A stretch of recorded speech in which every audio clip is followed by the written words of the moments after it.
everybody, and welcome to The Very Worst. I'm Matt Ockham. I'm Pat Reber.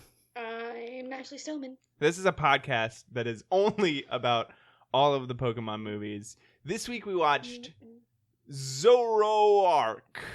Zoroark. Zoroark. ZO'Rourke. Master of Illusions. Zoroark. Mickey We have another Zoroark. master. It appeared to be Zoroark, but they kept pronouncing it Zoroark. Zoroark. Yeah, but they weren't. See, I read it as Zoroark. It's spelled like Zoro the hero, Ark the large boat. Right. So I thought it would be Zoroark. That's how they pronounced it.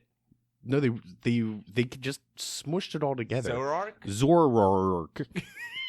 They didn't, because I always thought it was Zoroark.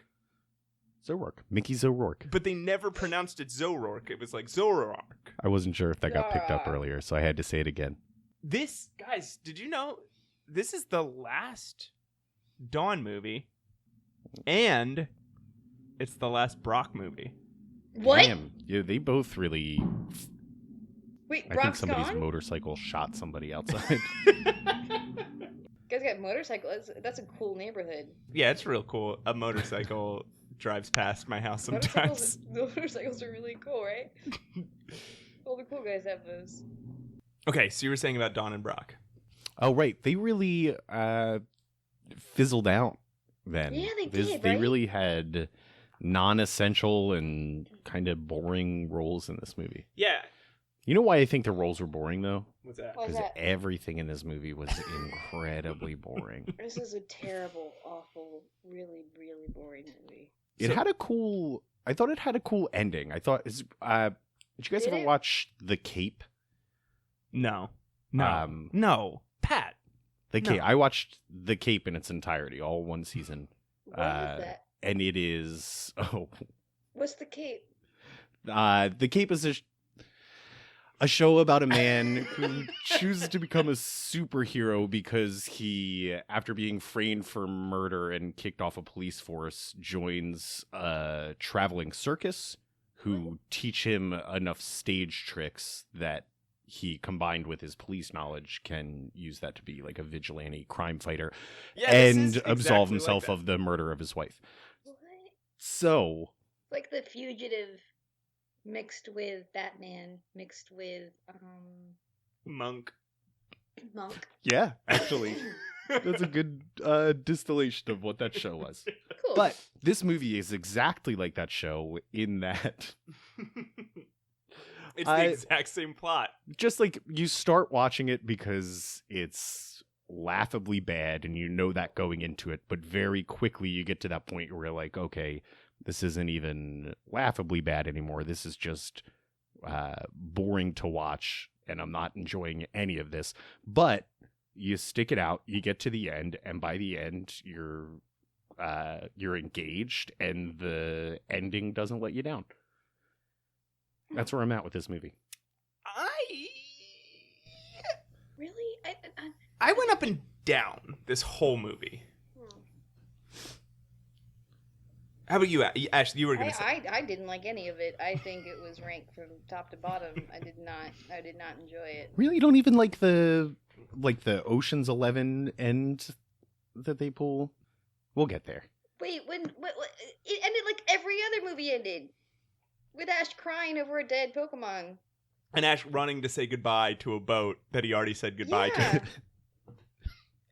Kid loves yelling at boats. And I know the Ocean's 11 thing you're talking about, but no. I don't know. It was better than, I think it's. We'll get there, but it has like a cool Pokemon fight, not just a boring, Really? I thought it was dumb boring Pokemon as fight. It has a Oh, I see what you mean there. Yeah. cool Pokemon fight, and then they pull like a little switch to beat the bad guy instead of just shouting at him and tackling him. Right. At And- the end, it wasn't just everybody fires bolts at each other, and whoever is yelling the loudest, their bolts knock the other guy down. Yeah. It wasn't like that. It was like the fight was thought out and had plot in it. Yeah, and they outsmart the villain instead of outmuscling the villain. Right. Well, they kind of do both. They do but both. Oh, and there's that moment of everybody gathers together and rises up against the bad guy. Yeah. There's that too, like. Oh, well, again, Yeah, we'll get there. Overall, I watched this let's- movie very sick. I was and I'm still very sick. Yeah, you are quite ill. So I was like laying on my couch with a fever and a stomach ache, and I had to go to sleep halfway through the movie. Oh no. Like I had to turn it off and nap for 2 hours, and then Oh, wake back no. up and watch the rest. Yeah, me and Pat were trying to message you, and I just assumed you were dead. So. But you know, I made it through. I'm all right. I do this for you, podcast listeners. That's it. He's got appendicitis. I don't know if you wanted me to say that on the podcast or not, but he's toughing it out. We had to record he's tonight. actually There's recording not a from lot the of other hospital nights right this now. week. Yeah. Currently. We have an ambulance waiting outside. I have this special pop filter on my microphone that absorbs blood. it mutes the sound of your appendix bursting. Okay, so Zoroark, Master of Zoroark. Illusion. So it opens. There's no cold open on this one. No, but I was disappointed that the director didn't try to count Pokemon again. Yeah, I missed him. There wasn't really a narrator. There wasn't really one of those. There wasn't really like an intro before the intro. It opens up with like the weird graphical nonsense. Yeah, like a Title computer screen. animated. You go through a machine and then you go through some woods Oh, and I you wrote it- fly over the I countryside. wrote it all down. It started with a drop of Okay. water that turned into a camera lens that turned into the Pokemon logo that turned into a bunch of metal that I guess were like gears in a machine Right. that turns into a bunch of trees that turn into what looks like the Flash running over a forest. It's like what you see from like when you watch the Justice League cartoon, how the Flash is like a streak of red with yellow lightning. It was like that, which I assumed would be relating to a Pokemon in the movie, and it's not. Yeah, it's the Flash. So the Flash running over some trees, then the cellular structure of a leaf, which turns into a tree collapsing due to an earthquake that turns into a fire swirling around in a circle that turns into water swirling around in a circle that turns to smoke swirling around in a circle that turns into a lightning storm that turns into the logo that says Zoroark, Master of Illusions. Can I ask, when was this movie released? What year? Like 2012-ish? Yeah, way past that phase of like Okay, good. 90s Okay, that superhero answers my movies. question then. Like Yeah, by because, this point. Sorry, you go ahead, Ashley. No, I was just gonna mention the Tobey Maguire Batman first one that came out. Like You are that making had me that kind of like that so era. angry right now. What? Do you just not like the Tobey Maguire version Of of Batman? Spider-Man? Did I say Batman? Yes.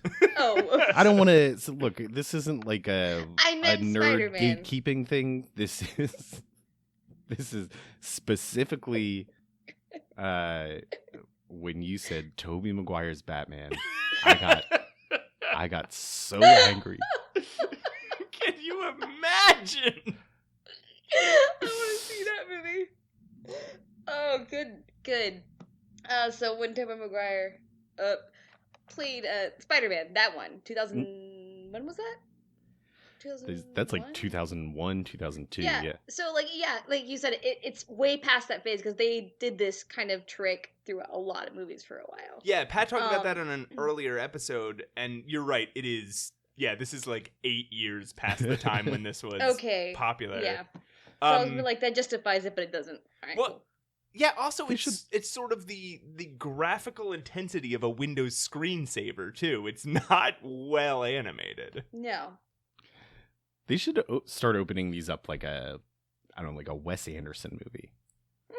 Just like a What? wide shot with all the through all of our heroes gathered in like 1/3, looking off into the sunset, while a nice, probably like, I guess an old The Who song, but about Pokemon plays, and the title just flashes up briefly on screen in the sunset, and then we cut to something like a crazy close-up. Guys, there was no crazy Pokemon song in this one. Oh shit! No, Yeah. there wasn't. Well, we didn't get the closing credits on that legally purchased version of the film that we watched. I can't believe you should get your money back for the that. DVD Matt. had a part cut out of it. Yeah, It's weird. I guess. it looked like Pac-Man. Yeah, they took scissors and just snipped a part of the DVD off. So there, I guess that was the part with the ending credits on it. So, we come out of this title sequence to Ash, Dawn, and Brock taking a shortcut to some city. I don't remember the name of the city. To see the Pokemon Locker Champion. What was it? I think I can't remember what they were calling it because they only mentioned it a couple times. And it's Baka? Baka is Locker? I don't think it's an English word. Okay. But it's clearly a Pokemon battle tournament that just has that name. Well, which we never see. Yeah. Maybe it's in the end credits that were, surreptitiously sliced off of our DVD. But we do see the arena for it much later. It looks wild. Looks like it would have been a great tournament at a great stadium to watch a Pokemon tournament in. This is another thing. We don't see Ash get in a pointless fight with somebody with Pokemon at the beginning. We don't see a Pokemon fight in this movie until, like, I don't know, 20 minutes before the end. No, there's a lot of setup that goes on before then. Yeah, there's a lot of different plots. Also, suddenly Ash is like, 24? His voice is dropped another octave. And he sounds like he's aged another few years. To me, he sounds more. It's 2012. 2010. I looked it up. It's 2010. Yeah. And we have a different voice actor for Brock, don't we? I believe it's all been the same voice actors for the past couple movies. I think we just haven't adjusted to them yet. Yeah, I thought the same thing at first, but then as the movie goes on, it's still a very familiar Brock. It's the thing. Do you remember a couple movies ago how we were all complaining about how the Brock guy sounded like they were doing a Brock impression? It's that same person, and it still sounds like that, which I can imagine is I can only imagine is the reason that Brock never shows up again after this movie. So they're taking a shortcut to this Pokemon Baka Championship through some woods, and they find out that they're lost. They find that. So they see Brock's like, no, we're not lost. I know this shortcut. And they, I guess, scare a flock of Pokemon birds that fly away. Pokemon birds. Beautifly. And they think it's beautiful. So they, that makes sense. What is it called? They're called Beautifly. They're butterfly who are beautiful. God. Beautifly. So Brock is like, oh, see, we wouldn't have even gotten the chance to see this if we hadn't got lost. And Dawn calls him on it and is like, oh, so we are lost. And he just kind of like shakes it off, like chuckles, and is like, yeah, I guess we are lost. And Dawn looks him in the eye and says, you shouldn't tell a lie. And Brock just very awkwardly is like, point taken. It's such an upsetting exchange. Dawn's really gotten on a high horse. Yeah. Which I guess when you're around Ash and Brock for years on end traveling through the woods, you probably have to be the moral center. But yeah, it's like handling your horny teenage brother and your brother who oscillates between 6 years old and 9 years old and sometimes 25. We see Team Rocket. They're flying They're mechanical their word contraption again. Yeah, some weird. It's like a Yanma It's a Okay. bike blimp. Yeah. All right, so apparently their objective has changed because they're not after Pikachu anymore, are they? They're just following Ash around for no And reason. they're because because they're mentioning like the legendary Pokemon will be ours. Really? You guys like expect you haven't been able to catch a Pokemon like a Pikachu in the last 8 years. You think that you guys are gonna catch one of the legendary Pokemon? Like that's their aim now? Well, Is it after failing capturing this one Pikachu? They're like, well, bigger fish to fry. I'm looking at it this way: is that their whole goal is just Pokemon that they can, I guess, sell to somebody for a high price, right? That's why they were after Pikachu initially, Right. and I just they have been following Ash around, and they have run into 20 different I legendary, know. mythical, or So god their whole thing Pokemon. now is let's it- just follow this kid forever. Yeah, I mean, so they may not be very good at catching a legendary Pokemon, but right. statistically, they have to get one of these days. They have seen more than any living person ever will. I know, but it seems like their objective is to catch one, which is absurd. Here's Because if they followed him and watched Ash go through all this garbage, they know that these things can kill you instantly, here's how very bad they easily. here's how bad they are at catching a Pokemon. Is a Pokemon hits James in the face, and he instead of falls- catching it, their entire blimp aircraft crashes to the ground just because a Pokemon bumped into James's face. No, but not even that. Like it bumped into Jesus' face, and Jesse tries to hit it. Like I'm not. She's not even hitting it off of Mew's mouth.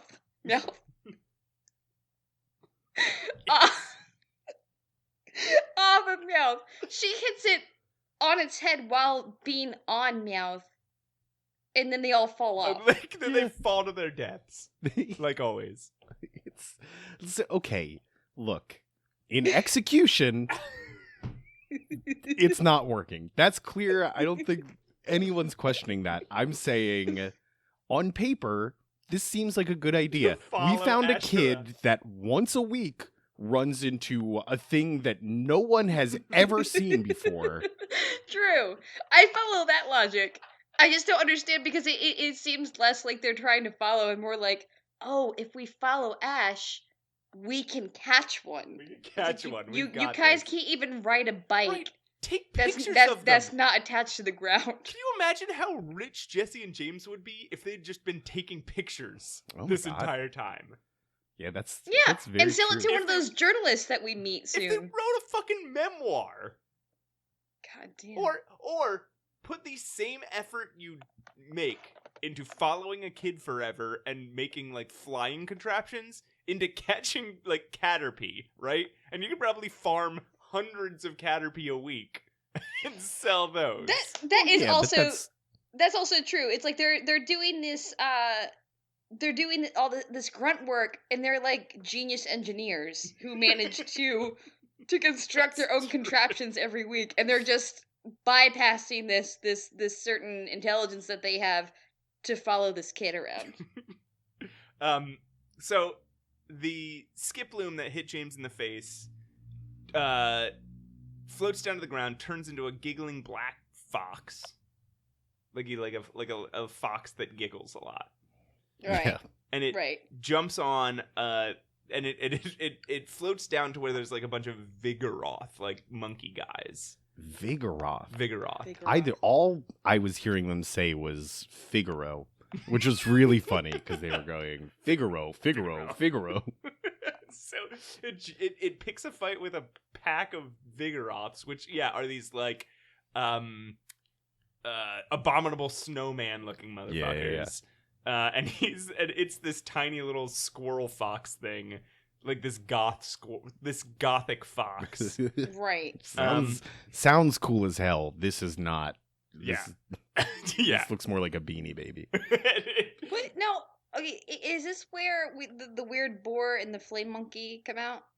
Right, it's about to happen. Because Okay, sorry. Because the Vigoroths corner the little fox up against a cliff, Right. and then Ash and Dawn run in and yell about bullying.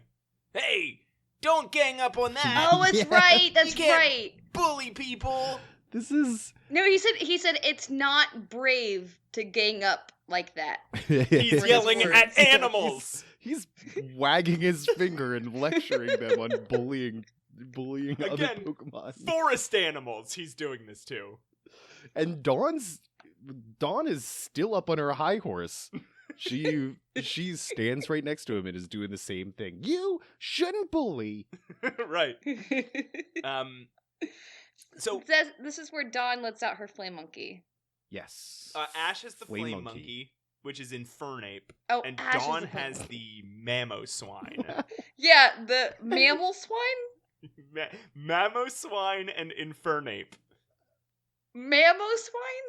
That's what it's called? The weird boar? Yes, like a Okay. mammoth and a swine. Okay, I heard mammal swine, and I was very confused for a while. So Yeah. Infernape is great. That's a terrific name. But I would like to submit Ashley's Flamonkey for consideration. I think that's a better name for that Pokemon. Flamonkey and Infernape are, they're like the exact same Yeah. name. It's just a monkey. It looks like a monkey wearing like a mech suit Wearing armor. wearing armor with flames instead of hair on the top of its head. Yeah. Badass. I bet that thing can fuck somebody up. I think it's a fighting type. Whoa. Does kicks and punches. Shock. But okay, so you think you're about to see a cool Pokemon battle, right? You got Yeah. this fox, and he's cornered up against this I cliff, wanna and see you got the boring monkey kick ass. you got this badass monkey, you got this giant fucking mammoth, and you got all these angry abominable snowmen. But right when they're about to fight, for no reason, Piplup falls on his face, slides across the ground, smashes into a tree, turns around and starts yelling about it, and all the abominable snowmen get embarrassed and walk back into the forest with their heads hung low. Cheat. What happened? What was that? It's Flip-Flop is trying to be funny, and it's not working. And it's cheap, low comedy. So the Vigoroth got embarrassed like secondhand. Well, Yeah, I think like, they watched it and they oh, were like, oh. "Oh, geez." Like when you watch like when Really you bad watch, improv. like, when you watch like Peep Show or something, the way that you're like, oh, I feel embarrassed Oh, because boy. of the embarrassment those characters are going through. No, I think more like when you watch a bad stand-up and you're just like, Yeah. I gotta go to the bathroom. I can't watch Or when this you anymore. when you watch your friend's improv show and you're like, oh no. Because he's fully confident. Yeah. Flip-Flop. He slams into a tree. He falls on his face, probably on purpose, slides across the floor, slams into a tree, but then he turns around and just starts yelling. Do you think he's saying just like, what a crazy guy I am! Look at this! I smashed my face into it! Do you think that's what he's yelling? Yeah, I think that's part of his routine. I think he's a physical comedian and an insult comic. So he slides into a tree face first and then turns around to insult his audience. So then what happens is nobody's mouth moves, but we hear the words, I didn't need your help anyway. Oh, great. Uh, We got another psychic talking Pokemon. yeah, and everyone's fucking surprised. Yeah. After we've been through this so many times. After not being surprised by the last three, after they're all like, just going, oh yeah, uh-huh, you yep, you're can talking. talk. We're like, well, fucking yeah. We've been through this every single movie. You guys, we meet one every day. Why are we? And of course, Brock calls it out. He's like, telepathy. But he's freaked out. I know. Ash goes, Like, you talk? And then the creature is like, yeah, I talk. I'm talking to you right now. And Brock is like, it's telepathy. He's ready well, to run. fucking duh. Thanks, Brock. This is a unique moment, though, because this is the first time we've had a Pokemon talk in somebody's brain who is, and this, you guys don't know this, this Pokemon is neither a mythical nor a legendary. I didn't know that. It's just a regular old Pokemon. Really? Yeah. However, when this movie was released, the game that this Pokemon is from was not out yet. Oh. So you're telling me we don't get any legendary Pokemon in this movie? I don't know, Pat. You'll have to stick around and find out after these commercial messages. Ashley, do the ads.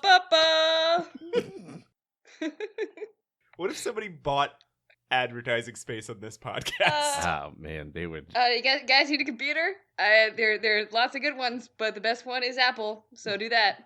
I'm selling some comic books on eBay. Oh yeah. If you want to check it out. Matt, are you paying us for this time that you're sponsored time? If it gets one bid from this podcast, I will pay both of you. If Apple wants you to heard give about me... this and went to eBay to find the comics that Matt Allcamp is selling, please, I guess, include it in the message or tweet at us, email us with a screenshot of the purchase, and Matt will share those funds with us. The Gothic Fox is going to the city to save his Meemaw.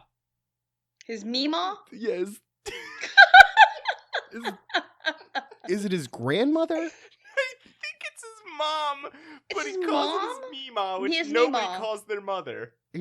You call your mother mom or mommy, Or mother. mother, Or mommy. Mama.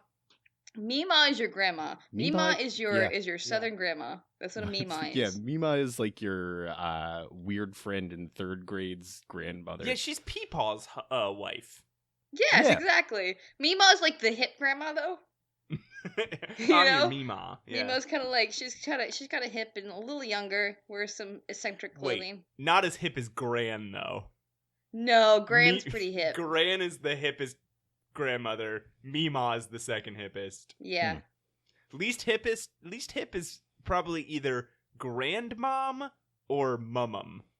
Definitely mama. I think if you call your grandma grandmother, that's probably the least hip. Yeah, Any does anyone do that? grandma but then who's you're like you're a fancy boy. You probably Grandmother. Hello, grandmother. wear Hello, grandmother. child suits and get treats all the time and stuff. I had a nanny and a mumum. Mum. I just had 2 grandmoms. Really? Yeah. What did No. you have, Ashley? I had there was one where grandma and Grammy were interchangeable, and then I had a granny gran. Granny! And she was a gran, too? You could call it gran? I called her gran, but I think I'm the only one who called her gran. Man, I would have sometimes. killed for a gran. She was actually pretty fucking cool. Who used to call and joke around about putting on roller skates to clean her house all the time. I don't know. My son has a nanny, Cool. a grandma, a grandmom who is passed, and a hama. Hama? Hama. Yeah, my dad and stepmom have chosen Hama and Happa. Huh. Which is, I guess, a Quaker thing Oh. or Is something it? completely made up. It could be even know either. that. I have That's a not done Quaker any thing? research in the 13 years my son has been alive. It's weird now. My mom's a grandma. It's weird to hear my nephews call her Nana. It's weird when your mom is a grandma now. It's a weird thing to me. Ashley, It's did new. you have a kid? I had a kid recently. Congratulations, you didn't tell us. That's No, why I know. she was gone It's for okay. 3 weeks. I don't own it anymore. You don't own it anymore. No, give away. But you still call your Yeah. mom Nana. Nana. Just to rub it in. I I hope you gave got a my- good price for it, Ashley. Yeah, I did. Got a good Apple computer out of it. So By the way, if Apple wants to send me any products, I've given you guys a lot of plugs today, so I feel like I'm due some good products today. I So- need a new computer, so This if you is- guys wouldn't mind, MacBook Pro, it'd be great. This is our audition to get sponsored by Apple. Yes. so Whoa, we don't know its name yet. The little fox guy. Little fox. They tell our gang about how they got kidnapped and they got taken away in a flying boat, which Brock helpfully points out was an airplane. A flying boat? Oh, you mean an airplane? It could, listen, in this universe, it could very well be a boat that flies. Yeah, apparently anything could be a boat and a boat can be anything in this goddamn universe. Which will happen later. Yeah, we haven't seen it in a while. So, talks about how it got separated from its Meemaw and then turns into ash to make fun of him. Turns to, like, just bursts into flames and very suddenly is dead. Is nothing but ash. And the movie ends. It's weird. They tried to save it, they couldn't. Yeah, I mean, as Pat was referencing earlier, it's like the end of Ocean's 11 where everyone bursts into flames and turns to ash. No, this Pokemon transforms, right? Like, just like we saw it transform from Skiploom earlier. Wouldn't it be great if at the end of Ocean's 11 they got away with it, but the way they tried to escape was actually, like, into the furnace, and then they just died? They just die at the end, and all that money gets burned up, and nobody ever finds out. I am upset that more movies don't have the fucking guts to do stuff like that. You hear me, Hollywood. I'm calling you out. Do you know how many people they would piss off? Like, that, if you watched a whole movie. You watch a whole movie, and then all the heroes and the plot just ends, and everyone just dies. Well, I think it's funny to do it. And no one, but the best part about it is that no one in the movie cares. I think that would be, oh my god, no, that studio would lose so much money. Wait, didn't that happen in one of the X-Men movies? Cyclops dies and nobody mentions it? Yeah, Cyclops dies, like, 20 minutes into X-Men 3. X-Men 3, and nobody mentions it for the rest of the movie. Everybody's just like, you're kidding me. Where's Cyclops? you, Jean Grey, are back after you died, after Scott went to find you, and Scott's not with you. So they are just like, what happened to Scott? But very casually, she shows up. And they're like, what happened to Scott? And she's like, Scott? And they said, yeah, he went to find you. She's just like, oh, I don't know. I remember him. Because she's all out of her mind at the moment. But that's as much as they cover. Sorry. Anyway, the fox does not burn up into a heap. It turns into Ash Ketchum. It transforms into Ash Ketchum, but has a tail and doesn't know how to walk and is creepily giggling. And obviously Ash is very upset by this. Because wouldn't you be? Right, if you saw yourself hopping around like a bunny. I'd be so pissed off only because it would bring more reality to how I actually see myself. So so in order to end this masquerade, you pull the tail. That's what we find out we don't find that out much later? Oh, wow. Okay, sorry for No. Spoiler alert. I'm sorry, guys. If you're watching this along with the movie, spoiler. I'm sorry. I spoiled the rest of the podcast. Oh, fuck. Great. So this is where we discover that that's the trick. We just don't know that that's the trick yet, because Pikachu is so freaked out by a clone Ash with a tail walking away that he jumps up and wraps himself around the tail. What? And that's when it transforms back. Yeah. Pikachu freaks out. Huh. I do not remember that happening. I remember it coming up later. Well, you were delirious with fever. Okay. Well, then I apologize to both of you guys. Okay. Whew, I didn't ruin everything. Well, you know what would freak me out? And I think about this when I think about, like, body swap movies. Mm. Yeah. And I thought about this here if this happened to me, right? If I met one of these Pokemon and it turned into me. Yeah. I don't want it to have my genitals and stuff. Here's the thing. That's what. Okay, so if someone body swap with me, immediately I'd feel bad and walk up to him and be like, "Look, there's a few things just to tell you." Like, I need you to brace yourself, okay? Like, are you just nervous that this Pokemon would, like, take its pants off and then that would be one more person on the list of people that have seen your dick? I don't Like, know. I don't know.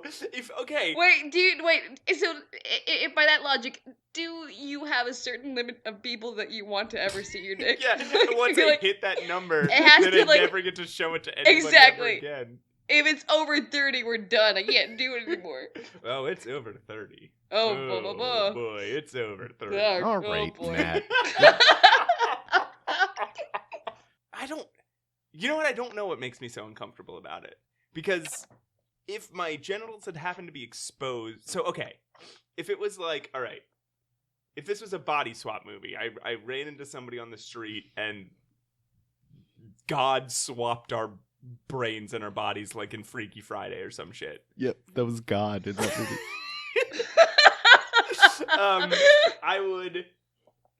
I'd be like, I would sucker! be so much more uncomfortable with the fact that they had my penis dangling between their legs than I would be that if they had bumped into me, my pants fell off, and they saw my penis. Do you guys not? Is this okay? What? Hang on. Yeah, I'm confused with exactly what you're uncomfortable with. So you're okay. All right. So I just don't want them having it. I don't. Are you jealous? Like, damn it! No, it's mine. Give it back. Give it back. I don't know. I just don't want them to use it or something. I don't know. Okay. I mean, that's fair, but do you think they're gonna be like, yes, I have a dick, and they sprint to go have sex with somebody? Here's my problem with your argument. Yeah. I thought we had reached the height of how wild it would get when you, I guess, assumed that Freaky Friday was an act of God. God did that. And then you created a scenario where somebody bumps into you too hard and knocks your pants and underwear off and then looks at your dick. No! Okay. In also one situation where you're like, you walked on the street, is it that it? Like, you touch somebody and suddenly your consciousnesses are switched? Yeah, I mean, that's... Is that what happens? That's what happens in a Freaky Friday or So something. you guys a hit lot each of other times too there's hard? like a curse or an enchanted object Somebody involved, says, but... like, you don't know what it's like to be a little kid, and the other one goes, you don't know what it's like to be a big business grown-up, and then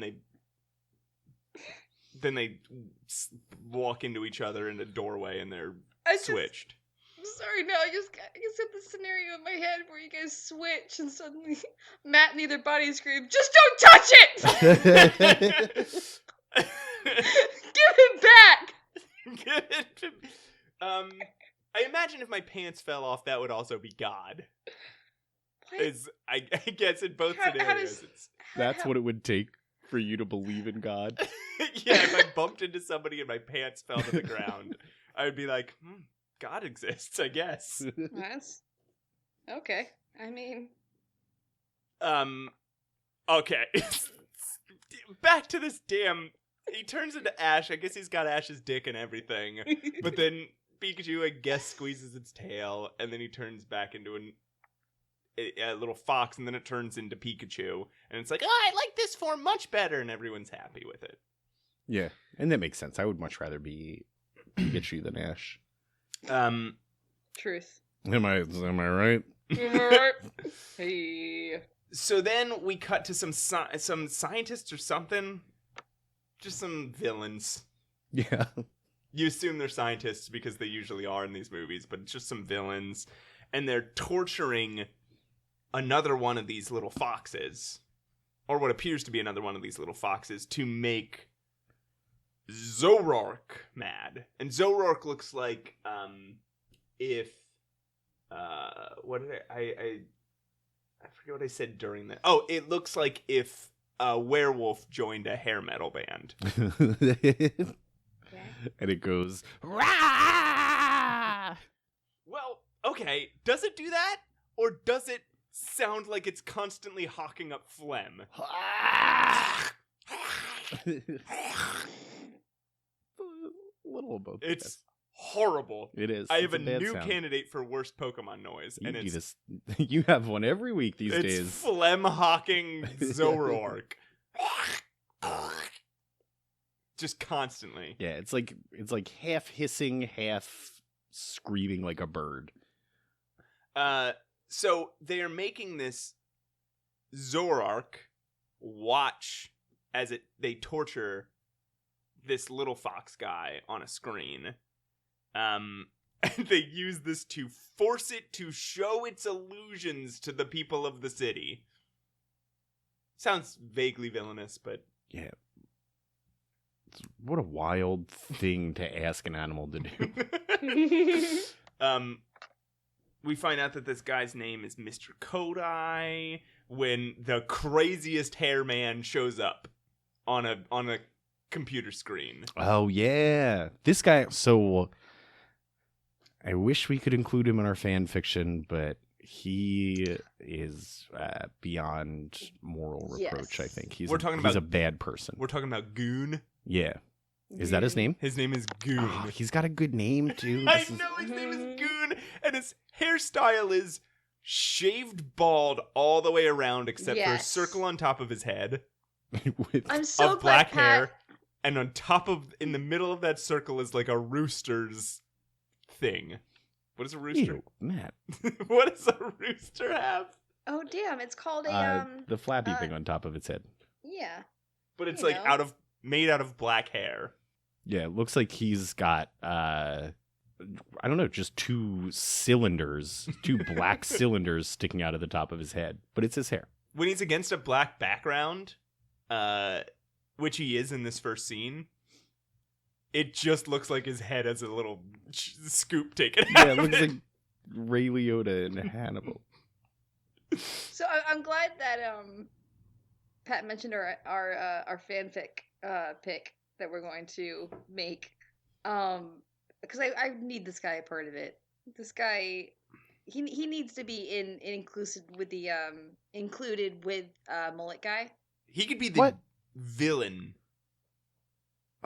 He's so big, he's so bad, but he's only like a henchman. I wish there were another word for it. Anyway, Goon is such like a jerk. He just blindly follows this guy that is clearly evil. The villain of the movie is just like, just when you hear him talk, you would say, "Oh, that guy's evil. That guy's awful." I have what I think is a better fan fiction candidate in this movie, but we'll get to her when she comes up. Ooh. Yeah, they've all been Yeah, I guess we They've are- all been dudes so far. Yeah, that's fair. Okay, so he tells Mr. Kodai tells Goon to dispatch the cameras, and some cameras follow Zoroark out into the city. Then we cut to Celebi flying around. Yeah, Just Celebi all of a sudden. hanging out. I know this guy. Yeah, hey, oh, it's you, our friend. And he's just flying around saying hi, with the worst 3D animation. Yeah. As he's flying through the city, it's like, I know I've already used the term Windows screensaver, but I should have saved it for right here. But he's just flying around saying good morning to all the Pokemon, making all the flowers Yeah. bloom. Very Yeah. Disney movie. I was actually surprised at how happy he was that he showed up. I was like, "Oh, Celebi. Celebi. Celebi's back." Right? So you're our buddy. And then we see who I'm sure will be a very important character, but is an important character to me. This is my pick for newest addition to the fanfic. Yeah.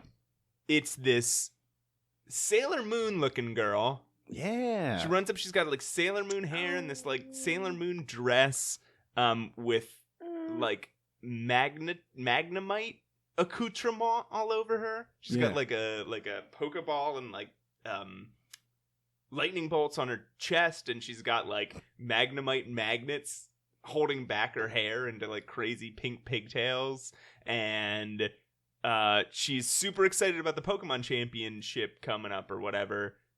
And she like pulls a string on her body, and a bunch of flags pop out like the worst, like the most boring Inspector Gadget you could be. So you want her a part of the fanfic?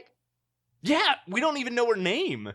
I know, and she seems obnoxious to me, to be particularly honest with you. She does. So she's a little young, I think, to be rolling around with Pokemon Hunter and Muscle Molokai. She seems fine. She's clearly a kid. She seems like she'd be more of a distraction if anything else. Yeah. I think you're right that we need more women in our gang. Well, she's also just like, she's insane looking, and we don't see any of her in this movie. Like, you'd think that she'd be this big part, right? Because she shows up, she looks insane, and you're like, oh, I guess this is their person that hangs around them for the rest of the movie. Not some boring journalist guy named Carl who shows up 10 seconds after this exact character runs into our gang. Of course it wouldn't be that. But you're pounding the table. So, yeah, she's talking to her mom who's watering some flowers. Her mom, who probably isn't a bigger character in this movie than she is, right? Because her mom just looks like a normal person, and she looks fucking crazy. And she's a teenager. I think she's just dressed like a teenager. That's how you see teenagers being dressed in the world? That's how I dressed as a teenager. She runs off, and the mom sees Celebi and gets excited and runs to some other old dude and is like, Celebi's back. And he's like, oh my, and they get real excited together. Yeah, it's clearly been a long time. They both start tearing up. Right. And then we see Team Rocket. They're not dead. No, weirdly.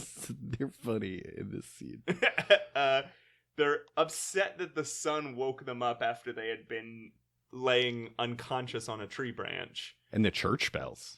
Jesse says bells should be illegal before noon. And then James says we should impeach the sun. This is me waking up in the morning.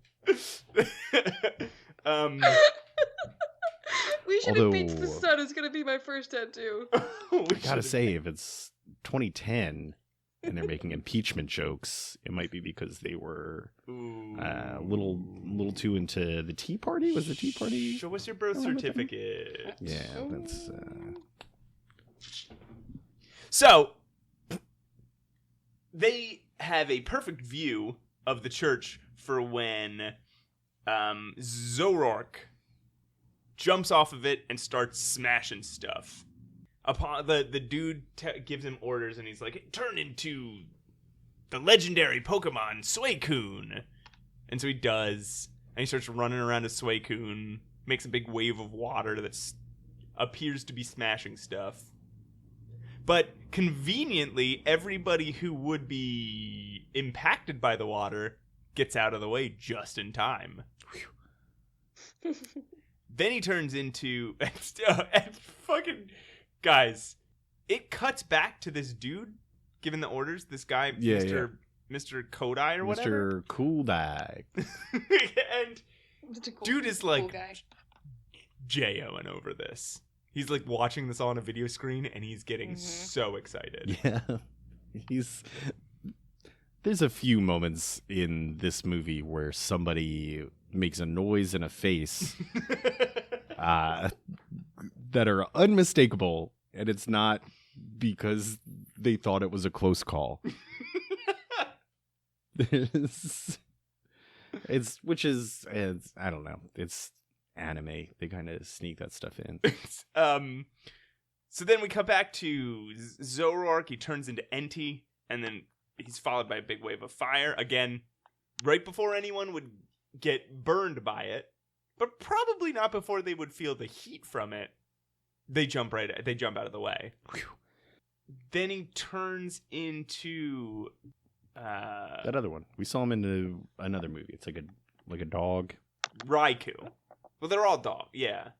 We never No, saw wait. Raikou. Raiku's the only one we haven't seen in a movie. He's the only legendary Pokemon we haven't seen in a movie before now. Oh, which one am I thinking He's of? like the electric dog. NT is the fire one. Yeah, and I know. He's the one that was Papa. Yeah, that guy rules. Yeah. Suicune is the one who had a magical pond. Oh. And then Raikou is the electric version of those guys. And we haven't seen the real NT or Raikou in a movie before. And we still haven't, because all we see is Zoroark. And then we find out this man's name, Right. President Grings Kodai. Like, president is part of his name. He's not the president. He's not the president of anything, but they call him President Grings Kodai. I guess he's president of a company or something. Yeah, Well, probably. multiple companies, apparently. He's super rich. Yeah. He's and very, he's- very wealthy. He's got his own news, I guess. He Yeah. just He has he control streams of into the everybody's mainstream television. media. Yes, yeah, we find out later he has control of the lamestream media. Yeah, The lamestream media. There's another reason that I have some suspicions about where this plot came from. He is after commanding Zoroark to go around town as these legendary Pokemon and destroy town. He goes on the news on this that's broadcast into every television set in town and tells them that the reason these legendary Pokemon are attacking the town is because Zoroark made them so mad.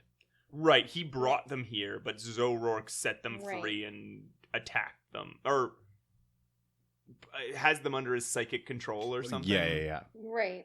And he apologizes and says he's so sorry. He's And- so sorry. this is Yeah, happening. if you guys get out of the city, if everyone evacuates, I'll capture them. It'll be fine. And while he's making this announcement, we see the real Suicune still by his little pond. We see the real NT, who we've never met before, and the real Raikou, who we've never met before. And they all seem to just suddenly know what's going on. Yeah, they perk up. Like, what? I better get to this city that I can't see or hear or know anything about. Sorry, something I don't understand is why President Cool Guy made Zoroark, President Grings, cool guy. sorry, made Zoroark do all this stuff. Why wouldn't you just make Zoroark attack the town as Zoroark and then be like, oh, I'm sorry, Zoroark is attacking the town?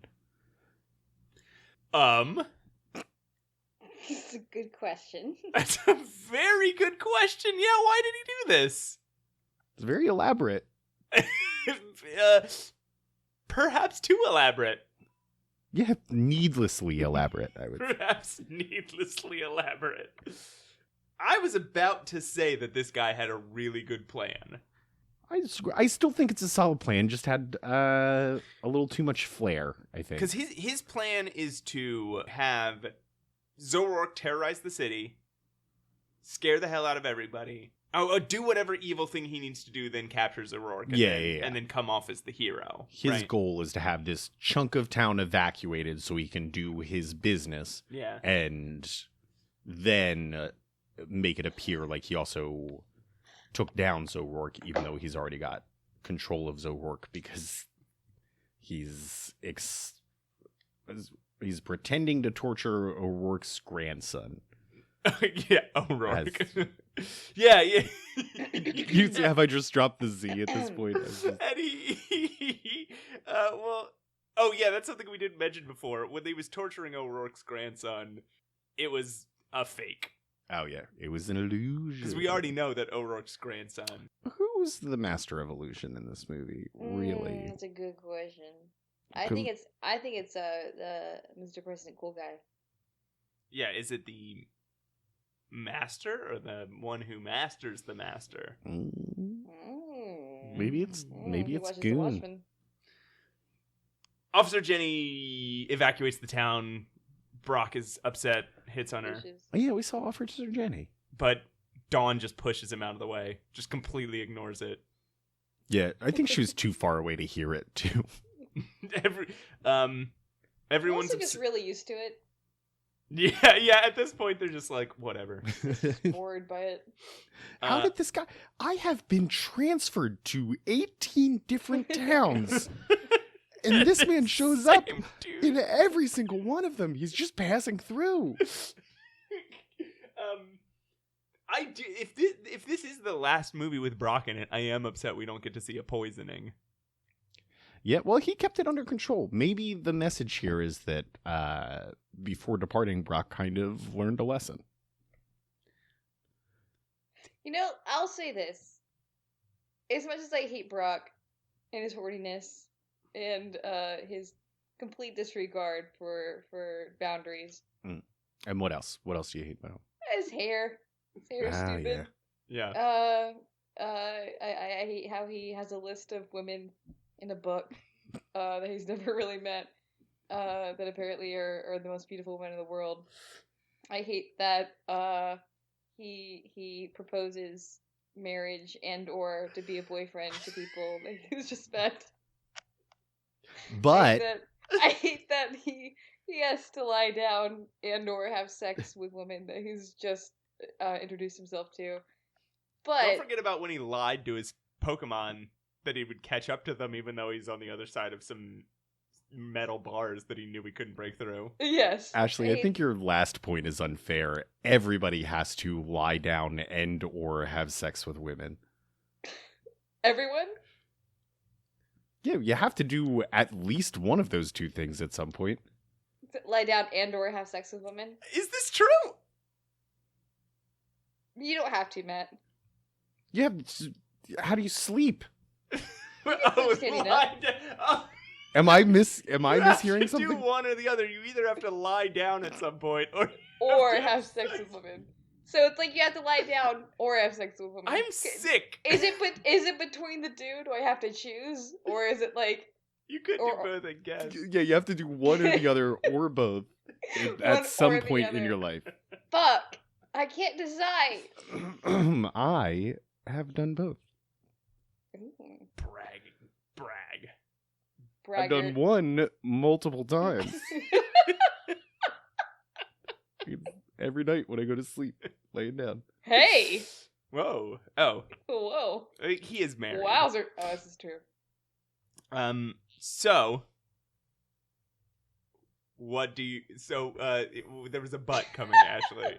Oh, yeah. There was a list of things you don't like about Brock. But... Stupid point. Is it weird to say that I'm gonna miss picking on him? I'm gonna miss these moments of just him wilding out and being lambasted for it. It's not weird. Yeah, he's an easy mark. This is a comedy podcast, you know. Did he get replaced by somebody equally as easy to?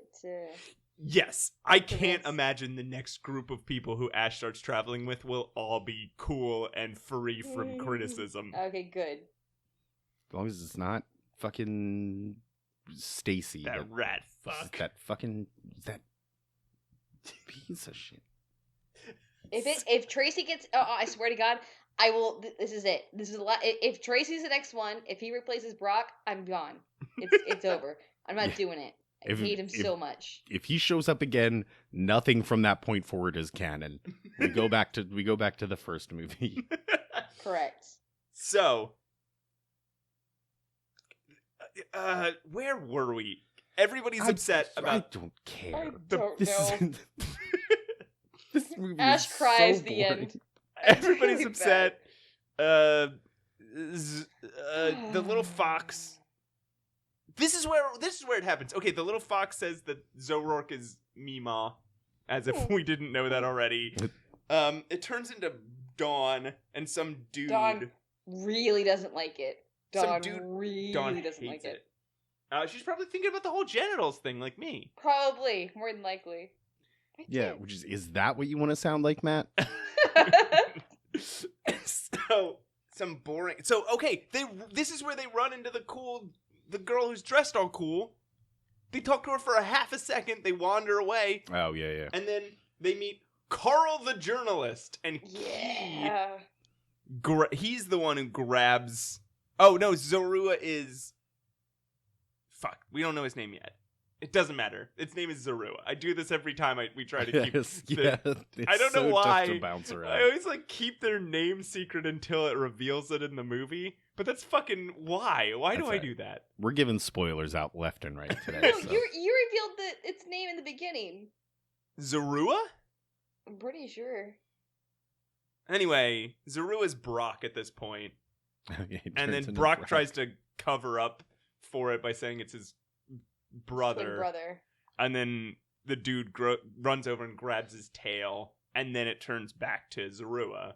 And this is, I thought, where we learned that grabbing its tail turns it back into... But apparently not. Apparently this is the second time that happened. Yeah, I think that's when it's confirmed, when you're like, oh, that's a thing that you can times, do. Yeah, yeah, it's not just he was... Yeah, well, this dude, Carl, kind of hot and cold on. Because he does... He's boring as shit. He just walks up, but he's dressed cool. He's wearing a cool hat. He's got a cool shirt on. It's like a bat with a Pokeball in the middle. He's got crazy hair. He's got hair like I had in high school popping out under the hat. But he just walks up and he's like, what are y'all doing here? What's going on around here? Hey. Like he's some authority figure or somebody that's important or something. Yeah. And then he reveals that he's a reporter and you're like, oh, I guess it makes sense that you're just walking up to people in parks asking them what's happening. I guess. There's not much to do in this town, you can tell. So. No, but I thought for sure we were gonna get some other cool scientist, but he's like, no, I'm a struggling journalist working for a local newspaper or magazine, freelancer right now. I'm in between jobs. Look, it's not your business. I'm a journalist. That's what I call myself. Hey, listen, I asked what you're doing. Listen, I know anybody can call themselves a writer, but you gotta understand, I've done this before. Yeah, no, I know. I wrote for Gawker. Have you heard of Gawker? You ever heard of that? BuzzFeed. You ever heard of that? I wrote for BuzzFeed. I did it in the user submitted section of BuzzFeed, but yeah? I did write, and it was on BuzzFeed. I submitted 3 times to Timothy to Sweeney's, and yeah. And they haven't accepted yet, but they will. Probably. What I wrote is funnier than what that asshole Dave Eggers writes. Yeah, you know what? It's a hard time for journalists right now. You know, like we're the heroes of this story. You know, fuck that. You know, what are you guys doing over here? Anyway, I'm leaving, and then he walked away. Call my degree worthless. I've been laid off by 3 different online magazines.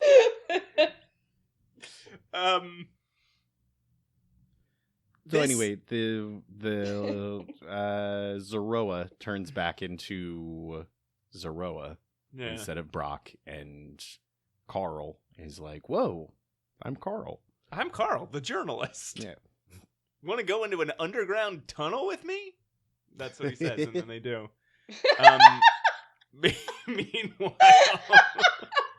Meanwhile, Celebi's floating through the city, getting upset about Zoroark, and Gring's Kodai sees him on a camera, and his eyes turn green, and he talks about seeing a time ripple, and then he has all these weird flash-forward, flashback things. A time ripple must be in Crown City, just as I saw in my vision. Oh, fuck. It's like, what a strong way to start a scene. At this point, you've already introduced 4 different legendary Pokemon, a whole lot of robots, Right. and there's like 6 adventurers at this point. And now we're adding a time ripple. Right. There's so many plots going on here, and they're about to add more. It's actually a little impressive how they come together at the end. Yeah, they thread it through. But so at this point there's Gring's Kodai, who's making a Zoroark pretend to be legendary Pokemon to get the town evacuated, Right. and he's chasing and there's a Celebi who returned to the city after a very long time away, and there's Ash and Dawn and Brock who are trying to get to a Pokemon tournament and also bring Zorua back to its mother. And there's Carl the journalist who's just trying to... He's looking for news. He's walking around the park asking people if they have news. I'm a roving journalist on the hunt. It's hard for freelancers out there. I don't know why I found this so funny, but President Corgi he shouts, "The time ripple will be mine." Pat, President Grings Corgi. Sorry. President Green Corgi. And in his vision, he sees our gang and the dude we just met and his lady assistant, and he's like, "They're all going to betray me," and he seems very upset, and he glares at the lady, but then does nothing about it. Yeah, he has a vision of the people that are going to stop him. One of them being his own personal secretary with her hair down. And then he goes, "Why, that's..." And then his vision ends, and his secretary is saying something to him, and he's just like, "Well, oh." He does he not glare at her here though? He does, but wouldn't you take action if you exactly. If you have 100 visions of the future with 100% accuracy? Yeah. And one of those visions is the person that you keep closest, your personal assistant, is going to betray you and will be your downfall. Yeah, his secretary's like, first of all, how dare you? Second, you're fired. Get out. Yeah, fire her. I feel like that would solve the problem. But I guess that is like supervillain 101, right? Is you find out somebody's going to betray you and you try to get rid of them immediately, and that always backfires. Right. Specifically in situations of visions of the future. Instead, leave her alone with your super secret computer files. Yeah. Right. Do the opposite of what these old failure supervillains would do. Yeah. Give her everything she needs to take you down. While that's happening, journalist Carl, is in the sewers telling our gang all about Grings Kodai and how he's this great rich businessman and how it's rumored that he can see the future and he just seems to get everything right, implying that he gets business decisions right and gets, right, and that he's in full control of the mainstream media. They use those words. That's what they say. Ooh, it's so he's to clarify, he's taking them through the sewers not just for fun. They need to get to the old part of town to reunite Zoroa with Zoroark. Yeah. And the town has been evacuated. They can't cross the bridges to get back over, so they hop in the sewers because Carl has spent a lot of time previously in the sewers. So apparently maybe there is something in this for him. Maybe he just enjoys it. Loves hanging out in these sewers. And so Goon is flying around looking for Zoroark, finds it, captures it with an electrified cage. Yeah, it's been a while since we had one of those. Been a little while. It's not really. Yeah, whatever. So Zoroark is trapped. Right. Oh, and then Grings Kodai decides to start flying around the city, and he's got one of those things that Newton Graceland had. Oh, one of those little, like flying segways. Yeah. Oh, right.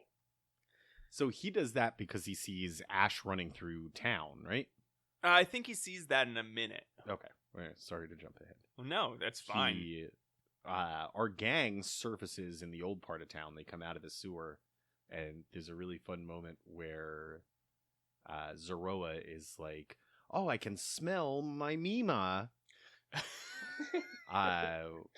and starts sniffing the ground to pick up the scent. And all of the Pokemon start smelling the ground to pick up the scent too, which is fun enough. But then Ash gets down on his hands and knees And he starts sniffing And he the ground. starts sniffing the ground. Why did he do that? He's trying his hardest. He wants to help. And as Maybe this, I have a smell power. am I the chosen one of smelling? As this is happening, Carl is telling them this really boring, dumb story about a time when all the plants in the city died, and then everybody had to work to bring them back to life. It's like, sounds like I mean, it sounds tragic. Yeah, for it this sucks. town, I mean, but winter? Do you, yeah. do you mean winter? Is there a heat wave? He is totally unfazed. Here's the thing about Carl is since they got in the sewers, he has been just telling stories about the town. And now that they're above ground and there is a 15-year-old boy pressing his face to the ground trying to pick up a scent, Yeah. it doesn't stop him. That doesn't stop his storytelling. Right. He's still going. Well, there's also a moment here where Zoro changes into Dawn. And she is Right. Oh, yeah, so she- upset about this She's Because- really upset. because of how dumb it makes her look to be a human sniffing the ground. Right. Ash is doing the exact same Yeah. thing right next to her. Well, that might be why she's Yeah. objecting to it so strongly. I don't know. She's pretty self-righteous in this one. She doesn't do much except for complain about other people's actions affecting That's why her. she's gone in the next Yeah. one. Yeah. She wasn't a great one. I mean, She she's didn't better do. than- She just didn't do anything. Yeah. Like, she didn't She didn't add sway the anything. plot in one way or another. I wonder if she's interesting in like the TV show. Yeah, maybe. But these movies, she has not been. In the movies, she gets a May minus. That's- So, as they're walking through town, Carl observes that everything that when Gring's Kodai was on the TV screens earlier and showing how all this destruction the legendary dogs were causing around. causing town. around town, he was showing this footage of like monuments being destroyed, and Carl is noticing that all those monuments are still intact. This also includes a monument to 4 legendary Pokemon. All three legendary dogs and All Celebi. 3, yeah. What do they call them? The legendary beasts. I don't know. I always call them the legendary dogs. The They do look like legendary dogs. But then Celebi also in this statue that hasn't been destroyed. It's still Yeah. up. Am I jumping ahead again? No. Okay. Because he explains that these are ancient guardians of this city and that they come to defend the city when it's in trouble. And that's why there's a statue to him in the town square.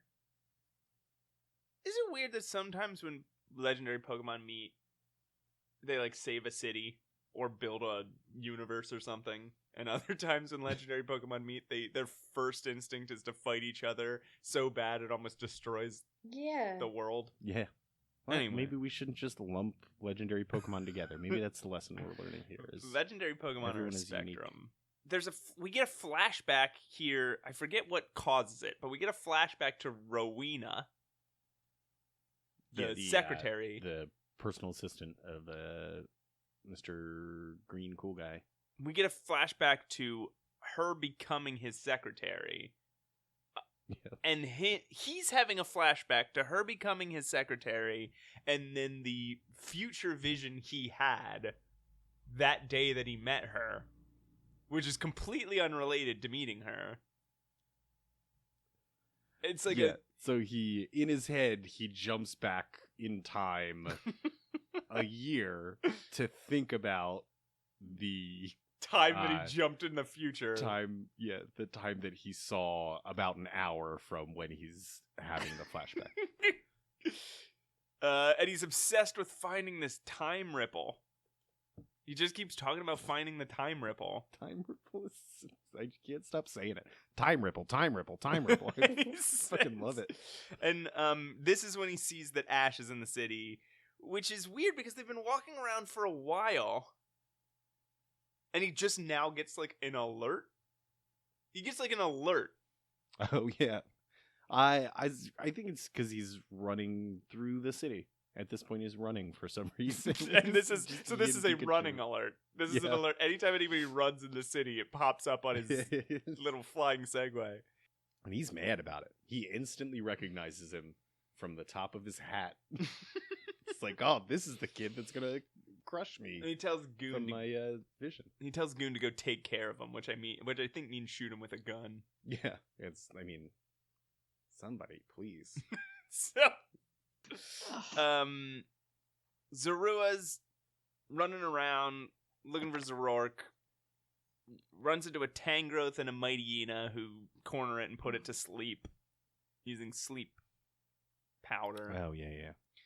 And the old people, the dude and the lady from earlier. The lady who was watering the garden and who talked to the Sailor Moon teen. Yeah. Mhm. And the dude who cried about Celebi. They show up. Carl goes, "Oh, that's my grandpa." And then they go hang out.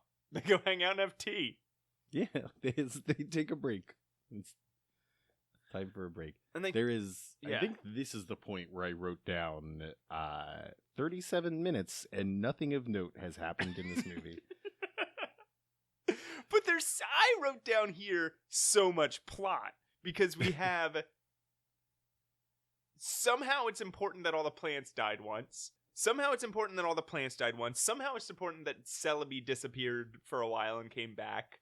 Somehow there's gonna be a time ripple and a man who sees the future, and Zorora needs to find Zoroark, and there's too much happening. Yeah, and Yeah. despite all of those things And happening, there's a secretary who's actually like a double agent or something, and then there's a journalist looking for a story, and there's a girl who's excited about a despite all that happening, nothing has happened in this movie. They just keep verbally adding plot points to Yeah. the movie. There's no action. It's just every time you cut to a new scene, somebody in that scene is describing another thing that has to be resolved in the plot. Yeah. That's how a lot of my notes for this movie are going. There's not a lot of like observations as much as there is just like, and then this happens, and then this happens. Because Yeah. what happens next, Zorua has a dream about its Mima being caged and upset, and then Right. it gets up and runs away, gets surrounded by Pokemon who want to beat it up, and then Pikachu and Piplup run in to explain to all the Pokemon, hey, this dude's cool, and Piplup smashes into a tree. Again, trying the same old joke, trying to diffuse, but Didn't work this time. yeah. Until Celebi comes down to save them by turning all the flowers on the trees into berries. Yeah, but here's the thing, is this was immediately after I took that nothing of note has happened yet Yeah. note. A Pokemon fight between 3 Pokemon that we love and just a gang of like 10 or 15 Pokemon that live in the woods but that aren't as good at fighting. Yeah. This is about to take place. This is Gonna be a crazy dope as hell. battle. Mhm. And then Celebi just flies in and is like, no, it's okay. We should all be friends. And that's immediately and then they diffused. they literally just feed each other berries. Yeah. It's just another big old nothing. So Zorua decides that him and Celebi are friends, and they're gonna go look for Mima. Meanwhile, the humans get caught in an electric cage. How degrading I know. to be captured like a Pokemon. Ash tries to punch it. Ash tries to tackle course. right through the electric cage. He learns that it's electrified, and then later he tries to do it again, and Carl has to stop him. Like, dude, you tried this. There's a really weird dialogue here because they're all talking to President Clone Guy, and he's like, "Not one of you has the power to resist me." And Ash says, "So why did you lock us up?" It's really weird phrasing. He's monologues for a bit, and he's like, "I'm certain I won't allow you to get in my way, and that you can depend on." And he says, At some point he says, I have the power to see the future. And Carl goes, future? Carl, you told us this. You told us this. You knew this. We knew this because you told us. Sorry, I forgot what the future was for a second. Team Rocket see them, the big human box being dragged off, and they assume it's the 3 legendary Pokemon that they're trying to capture. They just peek in. Yeah. They once again they have absolutely no effect on the plot whatsoever. They just pop in once in a while. Which I now love because of a moment at the very end of this movie. Sure. There is the people who make these movies seem to understand this at this point, and they've turned it into a philosophy that I really enjoy. Anyway, cut back to the Pokemon. They're climbing a big tree. Zorua howls. Unclear why. Yeah, I got confused by that too. I thought they were calling for Mima. Yeah, I thought you were going to look for Mima. Not just climb a tree. Not just climb the biggest tree you can find. And then I got really sleepy because I was sick and I had to take a nap. No. Oh, we're going to struggle getting through the rest of this then. Oh, no. Sorry, I thought it was weird that Zorua starts howling, just like a wolf would. Right. Or maybe more like a coyote because it's pretty high-pitched. But the only noises we've heard come out of this thing are that giggle, that yeah, and this howling, because it communicates telepathically otherwise. But wouldn't it just naturally make the noise that is its own name like every other Pokemon does? Like if it tried to howl, right. shouldn't it at least go like Zorua, yeah, or something like that? You'd think. Just you look disappointed. Makes you think. Well, I mean, Celebi doesn't make Celebi's name. It goes or like, say Celebi's name. It's Yeah, I always assumed that was it saying like B, like the end of its name. No, that's not what it's doing. No, Ashley's right. She just broke my whole Pokemon brain. I can't do this anymore. Zoroark hears it, starts ash catching into the side of its cage, just like slamming into it over and over again, even though it gets electrocuted every time. Celebi makes a little nasty nest for Zoru to sleep in. And it says that it feels like snuggling into Mima's fur. Mm-hmm. Leaves. Yeah, that's some coarse-ass fur dog. Yeah. Twigs. It's also a weird and thing branches. to say in front of your new friends. This is like cuddling with my mommy. Or Really? grandmother, whatever. Like, twigs and branches and leaves. Feels a lot like your mom. Interesting. Oh, he should have said that. He should have been like, this is just like what it's like to cuddle with your mom. That's what Shaman would have said. Yeah. It's Who what I she think had the exact same voice. Yeah. I think so too. Same kind of personality too. Yeah. Yeah, but a little more of an asshole, which... And also Yeah, that that's true. same line, I didn't need to be saved. Yeah. So we cut back to Rowena. She's hacking through Kodai's files. The password is Vision. Yes, his favorite Avenger. Can you imagine being so obsessed with a thing that happens to you that you make that your password? Like if I made mine like postnasal drip or something, like you're like, it is ridiculous that, because clearly he didn't think, what's a thing that no one will guess about me? Because he tells people openly about his visions. yeah. It's like, what's a thing I'll remember? It's almost like he's compelled. Like somebody was like, "Sir, Mr. President, you should use a more secure password," and he's just like, "No, it has to be Vision." Well, if he has that many visions and then that upsetting to him, but again, then why wouldn't everybody else's password and be like IBS? Yeah. Or like, so Rowena sees them bring a big box in, and we find out she's a journalist, and she goes downstairs. If she frees the humans from the box, she's not at all surprised to see 4 humans in a cage. Yeah. She's like laughing at them. Yeah, she's like, cool. Hey, my name's Rowena. She knows Clyde or whatever his name is. Yeah. Right, because they're both journalists, and I think that's why she lets them out. And we know they're both journalists because they all run into the sewers right away. They escape and they immediately go into the sewers and start talking about Kodai's origin again.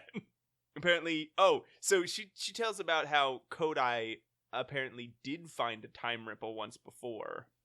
Or is this a flashback of his? It doesn't matter. Kodai found a time ripple once before, put a mechanical arm in it, and that's how he got all his future-seeing powers. And also, guys, that's what killed the plants!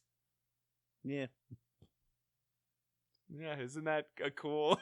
Like, finally, we have answers to that dangling plot thread. What killed the plants? 20 years ago.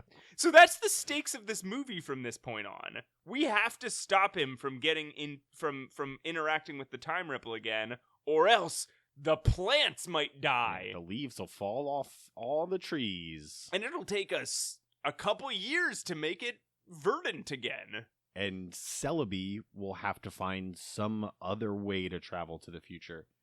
Like another time. Like another time ripple. They happen all the time. They're all over the place. Really low stakes. Yeah, because it's not even all the plants in the world; it's the plants in this one city. If somebody was like, "Hey,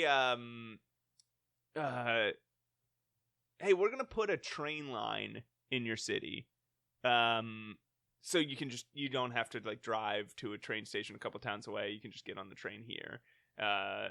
We're gonna put a train here. The only problem is it's gonna make all the plants in the city die. They'll grow back, but it's gonna make them die." I'd be like, "Yeah, that's fine.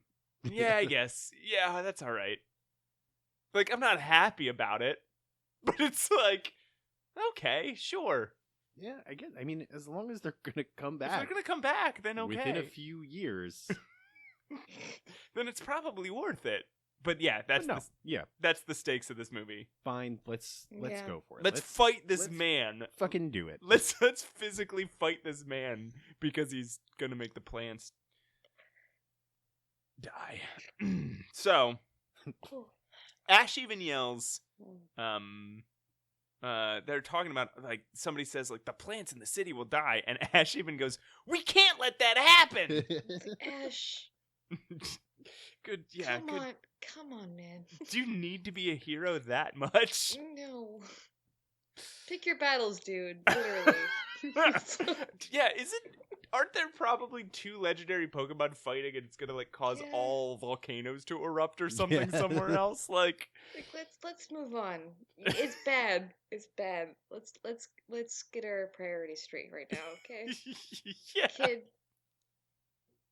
There's so much worse going on here. It's just there's a bunch happening. Like, can we just focus? Can we focus, Tash? Yeah, you're still trying to find Zoroark. Plus, you're like 9. Like, just go. Yeah. Go play a Game Boy. I think we're bouncing between 6 and 15 on his episode. Yeah, isn't he 14 now? He's 14 at the moment. Relatively sure he's like 9 or 10 or 11. Not true. Nope. That can't be true. This kid is not 9 or 10. Do we have to Google this again? Do you remember we did this in a previous episode? And don't you remember that he went ago? Didn't he like he grew to 14 and he went back in time? We haven't done that yet. Did he eventually grow to 14? Remember? We Googled this before. Yeah, but there was there was 2 things. There was like the entry in Bulbapedia, which said that he basically stays the same age the whole time. It's bullshit. But then there was there was that weird age 10. There was that weird dude's like Tumblr blog where he had this like massive theory about Ash's ages in different movies. He has the voice of a grown man, guys. Like, he's not a kid anymore. Like, this kid. Yeah, I would say 14 in this movie. Yeah, 14 seems pretty accurate right now. The internet says he was 10. Well, internet can go fuck itself. He was 10. So, Zorua and Celebi, they finally catch up with Kodai. He calls Celebi an impudent little upstart. I like that a lot. I gotta say, out of all the things that an evil person has ever called somebody, an impudent upstart. And called, like, a legendary, like, a mythical Pokemon, like, a mythical being that has been around longer than he has, probably. Yeah. Like, I don't know if that dude knows what words mean.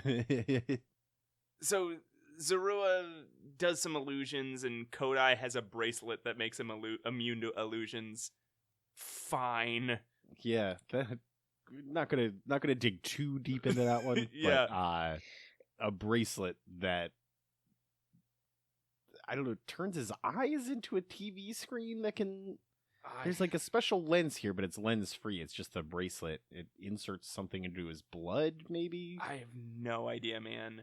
But he can see the difference between illusions and real things, and that's very important. Meanwhile, Zoroark breaks out of its cage. And By tackling. By tackling. And the legendary dogs appear in the city. The real Suicune and Entei and Raikou. And they start going after O'Rourke. They, did they watch the fake news program? Is that... I don't know!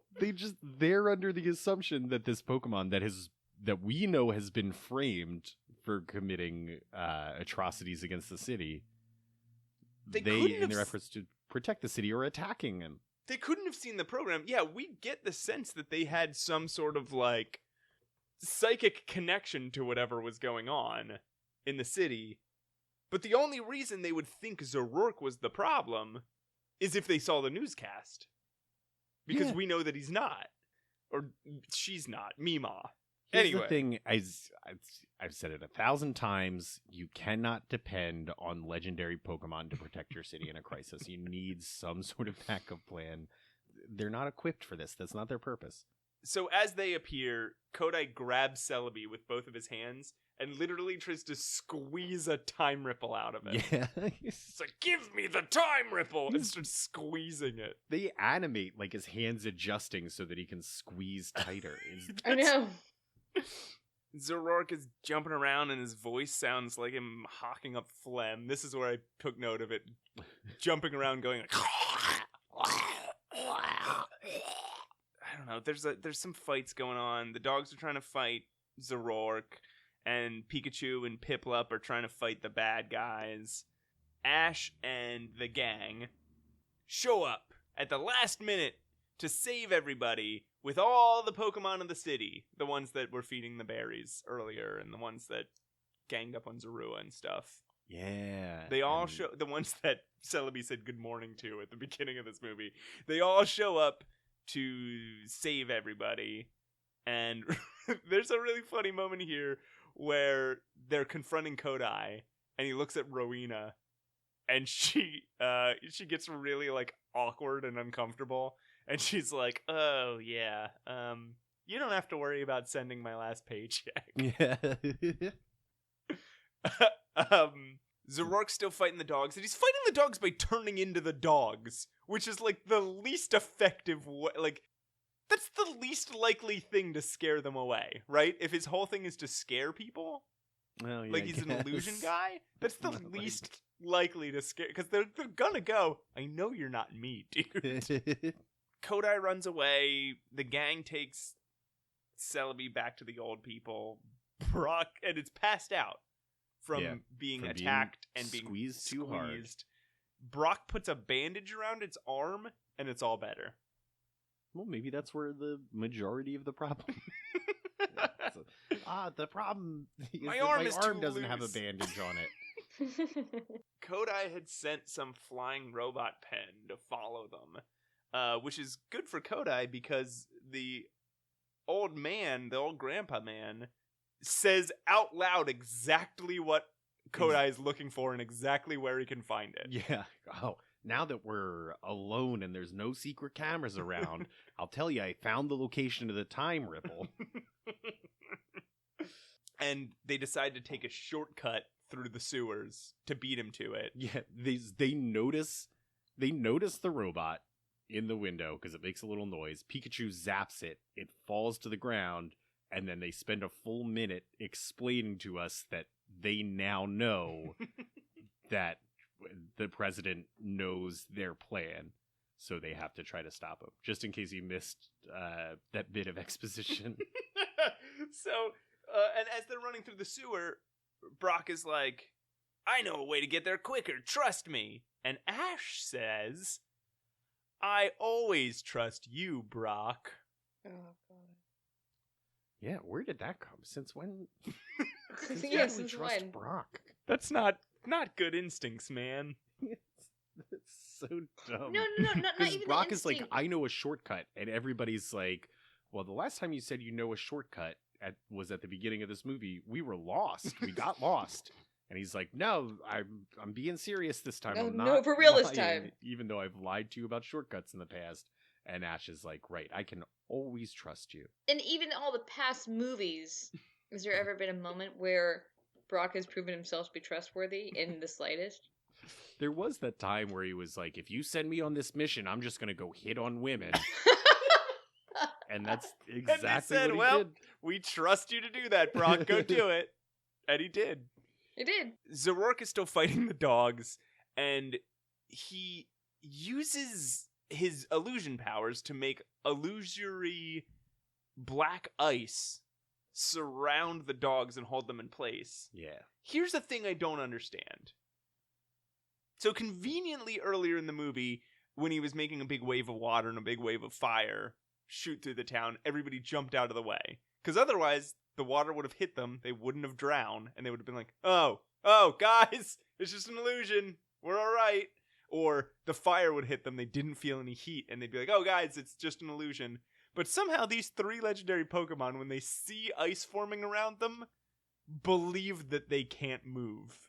I think it's a psychosomatic thing. I think like earlier when you were like, oh, they got very close to the fire, but they didn't feel the heat. I think maybe the illusion is so strong that like, yes, those people did feel the heat from the fire, which is why they panicked, or like They imagined that they thought they were feeling a few drops of water on them. Okay. These Pokemon are like, oh, I'm truly restricted because that's what I see, and this is how my brain works. Anyway, they get surrounded by a bunch of Pokemon and they all chill. Yeah, everybody calms down. They kind of talk it out, explain the misunderstanding. And then our gang gets to the Time Ripple first. Time Ripple. They get there, and Dawn and Brock are like, "Oh, we'll hold off Goon." And so Ash, you run ahead with Celebi and get to the Time Ripple, and they start fighting Goon. And we get some fight. Fight starts. Yeah. The interesting part of the movie has started. An hour in. This is the moment. This is the interesting moment. And President Green Core Guy, fucking President Gring's Green Core Guy. President Gangrene Corby hops in his car, drives down a ramp into the water, and now it's a boat. It's a boat now. He's got a car boat. It's not a traditional car boat. It's not one of those duck boats. It's not one of those the Batmobiles? amphibious vehicles. This Yeah. is just a car that you drive into the water. And then it And can then just keep going. It just keeps driving. Yes. And then he takes that down the river and drives it up a flight of steps to get out of the river. No one that makes a Pokemon movie knows what a boat is. Yeah. Nope. They're not sure. They know what a boat does. You guys, I They're thought just they would not have sure figured it how out it by gets. now. Yeah. Yeah, after all this time. We've been through what, 14? That's hard to say. I don't fucking know. 16, I It's think. hard to say. The exact number is hard to calculate.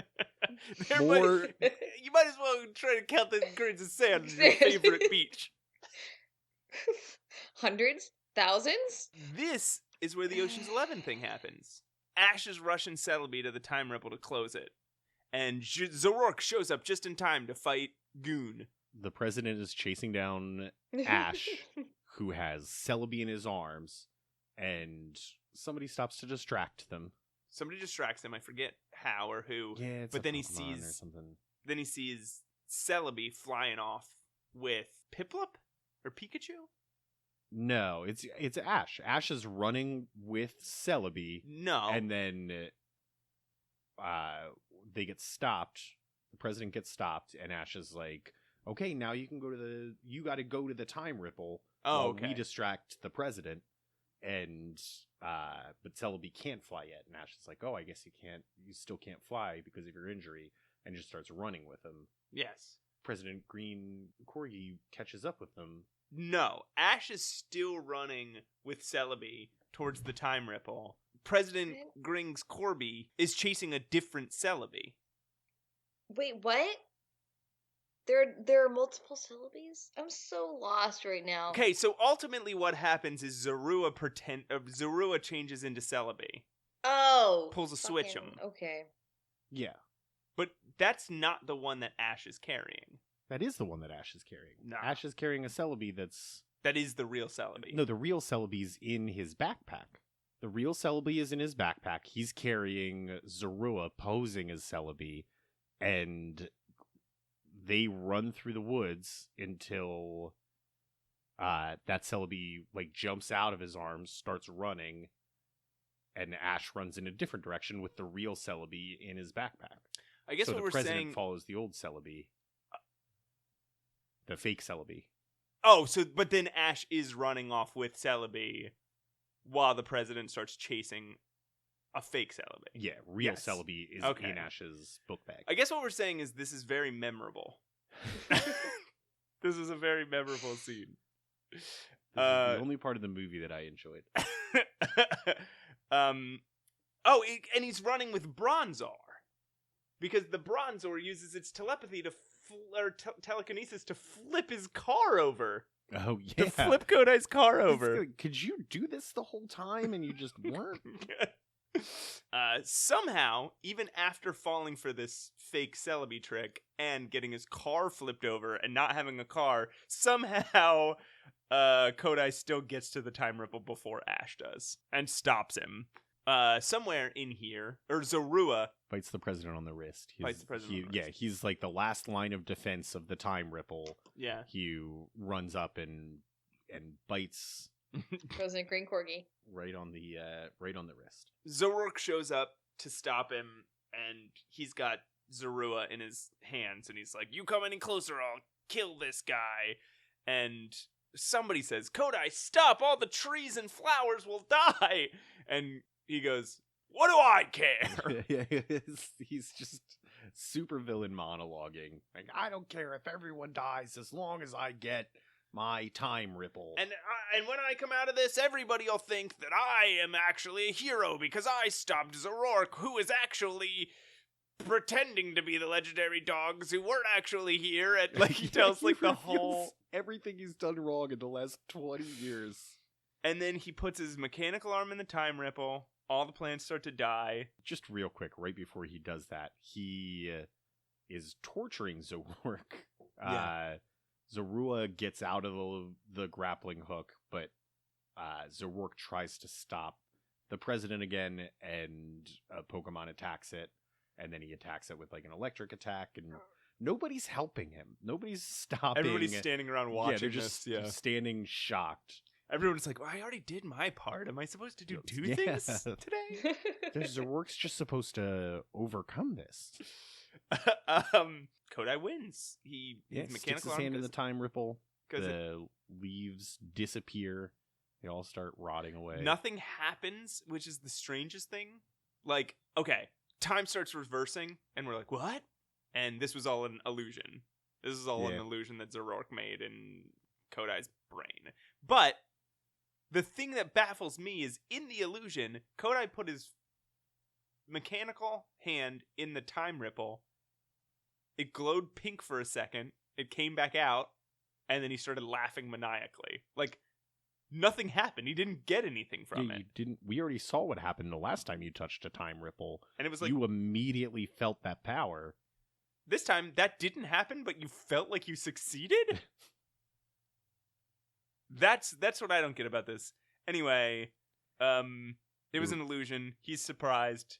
Apparently, when Zorua bit him on the wrist, he destroyed his, quote, illusion canceller. They beat his illusion canceller. They already took care of it. They knew it was going to happen. This is brilliant. Look, there was some point that they all got together and hatched a plan, and we didn't see that scene. We just saw them enact the plan, and just when we thought they were going to lose, the plan works out and they actually win, and they had control of the situation the whole time. I call that in Ocean's 11. So Just made that up. Oh, good. It was all an illusion. Carl was filming it with his camera, filming the whole big supervillain speech with his camera. Classic. He gets mad, tries to kill Zoroark with his mechanical arm, but then all the rest of the good guys, like the dogs and all the Pokemon and everybody, show up to defeat all the bad guys, and that happens. They just good guys win. Bad guys die. Plays. So Zoroark is really injured. Dead. And it's dying. Yeah, dying. And it uses the last of its energy to give Kodai a hallucination that makes him go to the top of the Pokemon Stadium and leap off. Yeah. Convinces him to commit suicide. Yeah. Does that. Mima's there with her child in her arms. And instead of trying to hold on to life, decides, no, what's more important is I have to make this man kill himself because he almost hurt the plants. So anyway, then it collapses, everyone cries, and Ash is like, you have to get better! Because he still doesn't understand how health works. Just shouting. If I shout at a Pokemon, it does what I want it to, including changes its physiology. But then, of course, in one way or another, works. Right, because Celebi goes to the Time Ripple, then another Time Ripple opens up, it comes out, and Celebi's all glowy and green and touches Zoroark, and it comes back to life. I don't fucking know. What's that? Death is not permanent. Death is not permanent. It doesn't... Did Celebi do this before? I can't quite remember. I can't remember. Because there's been a few Pokemon that have the ability to restore life. It seems that all Pokemon have the ability to restore life. With whether their tears. Their tears or their time powers or... Anyway, everyone's happy. They saved all the plants. A man is dead. But he's not. Yeah, which is weird. But so Celebi flies around and time travels away. And the dogs have just been... They showed the dogs and they've just been standing there for 10 minutes. Yeah, they're just doing nothing. Just watching everything. Yeah, so he's not. Kodai's not dead. Yeah, he jumped off the top of a stadium and landed on the ground, and all he is a little dirty. He stands up. Didn't break any bones. He's fine. Just in time, but he stands up just in time for his supervillain speech to be broadcast to the entire city. And, Officer Jenny is there. And she arrests him. Did he... Here's a question. Did he actually admit to anything evil or illegal in that speech? It's all evil. I don't think there's a question about that. But is it illegal to Is it illegal to touch a time ripple? Is it illegal to ask a city to evacuate? And then well, yeah, I guess maybe it's illegal to call for a false emergency evacuation. No, he didn't. Right? But he didn't order the evacuation. He just said a Pokemon's loose in the city. I would evacuate if I were you. He scared people. I guess you could get like disturbing the peace. Yeah, I mean, whatever he did is a misdemeanor. Yeah, squeezing a Pokemon. Mark my words, we will see this guy again. Yeah. Then the movie's over. There's like a boat. Everybody's leaving on a boat, like happens at the end of so many of these movies. Yeah, Ash runs to shout after the boat as it goes. Well, so this got me because I knew this was the last movie that Brock and Dawn were in. I thought he was leaving them behind in this city, and it actually was him on the boat. Yeah, you see Brock and Dawn on the dock waving goodbye to the boat, and you see Carl and what's her name? Rowena. On a cruise ship with Ash and Pikachu leaving port, and then Ash and Pikachu were right next to them, and I was like, oh, holy shit, they didn't even touch this. But I guess Carl and Rowena are our new Ash sidekicks now. But nope, it's Zoro and Zoroark being dicks, and Ash is like, stop being me. What did I tell you about being me? And they say goodbye, and then Ash runs after the boat. Ash is like, "Wait!" And he runs after the boat, and then he just says, "Goodbye." Like, we'll visit you sometime. Like, And then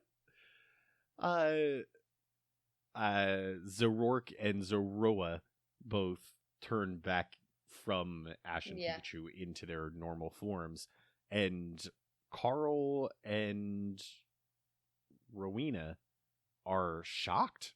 are they? They Are just they both surprised? like, oh, I guess they just thought they were the same thing I thought. That is, here's the start of a new journey with our friend Ash. They thought, oh, now we get to be the new Brock and Misty, the new Brock and Dawn, the new Max and May. Nope, you got saddled with a couple of chaotic, uncontrollable Pokemon that can create anything they want out of thin air. Good luck. See ya. Bye. You're on a boat. You can't get off.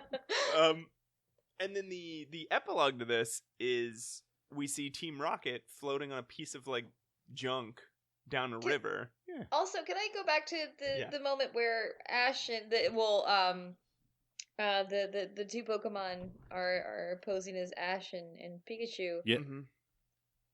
Dawn and Brock knew that wasn't them on the boat and let Carl go onto the boat thinking that Ash and Pikachu were going with him.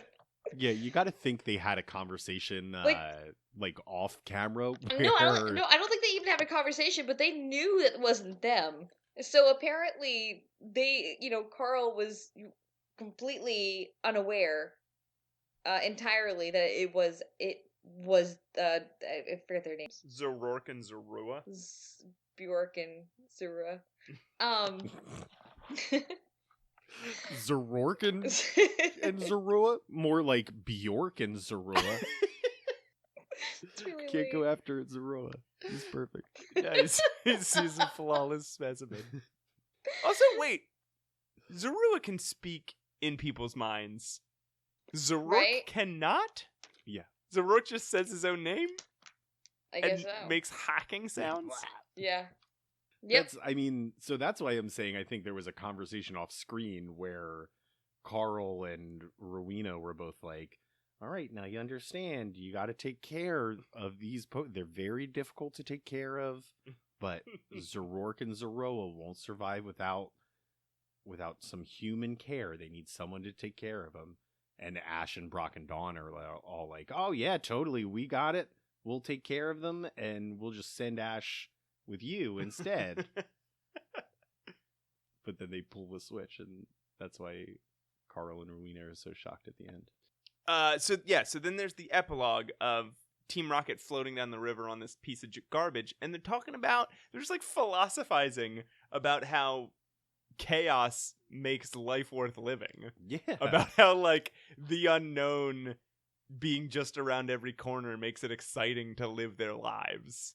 Yeah, there's a real contrast here because they're also pointing out how serene and scenic this float down the river is.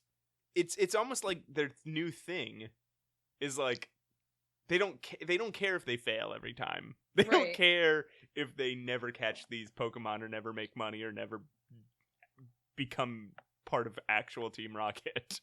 All they care about is that their lives are interesting. Yeah. And that's fucking cool. That is really cool. I like it. Team Rocket, like, they've accepted the fact that there actually is no Team Rocket anymore. Because apparently that's dissolved long ago. Yeah, so their objective is no longer to impress anybody. They're just out there on their own. We'll see if this holds up through the next however many movies, but oh, I'm sure it will. It's usually pretty consistent. So what do you guys think of this movie? God. I had ups and downs with it. I was cool. I was into it at the beginning, and then it got real boring as all these stories were being told, and it was like more and more and more plot, but nothing was happening. But I kind of liked Zorua. Why? I don't know. And then I liked the ending, but I don't know. It's mostly just boring. Yeah, I liked the ending. It wasn't enough to do it for me. And I wouldn't say that this is quite Pokemon the movie 2000 bad. Right. But I think it would be at the bottom of my list if it weren't for that specific Pokemon movie. You think this is worse than Arceus? Yes. No way. Yeah, absolutely. I agree. I did not like it at all. Because there's certain moments in certain points of these movies where it kind of captures me a little bit, and like, oh, or I have like at least one moment. This one, like, I just felt numb throughout this whole thing. Maybe it's just because I've watched so many of these things and I'm numb in general to life now. Yeah, watch this just be what happens with us in all the movies from here on out. Yeah, exactly. I'm going to Just- friends and family, like, you seem really different lately. Like, you don't react to things. Like, it seems really hard for you to, like, express love or compassion or any type of feeling or excitement for anything. You okay? Yeah, I've just experienced a lot lately. Going through a lot. But yeah, this one, there was nothing in it that grabbed me, nothing that made me feel anything, nothing that, like, I wasn't attached to any characters like I once in a while get with other characters in these movies. There was nothing. There was no pull. Yeah. Yeah. So boring. So boring. Just a lot of, I know I said this earlier, but it is just people explaining plot points. There's very little action. Most of this movie you could understand completely without visuals. But you think Well, like- that's You could just hear it and say, oh, I understand what happened. But you think that's worse than Arceus, which would tell us the plot and then show us the plot and then show us a flashback of the plot Yeah, and then show us a modern metaphor for the plot that already happened, like an echo of it. No, I mean, yeah, that was a flawed, plot device, but still, like, what? That's putting it mildly. All right, I'll give you this. That was maybe a little flawed. What I'm saying though is that this movie had the issues that we saw in all the others, which was that we had 18 plots happening simultaneously, and it ruins the movie because there's nothing that you're following consistently. So you don't get that attachment to a certain story because a lot of things are happening. I liked that they all wrapped up at the end. Of course, again, the stakes were so fucking low. Yeah. I mean, that's why I liked I didn't Jirachi care about so much. the plants in Charble City, whatever it was called. Gurgi's City, Charmy, Champion, Oh, Charles City. Charles in charge. And I don't mind stakes that aren't like apocalyptic, like you have to resolve this or the entire world ends.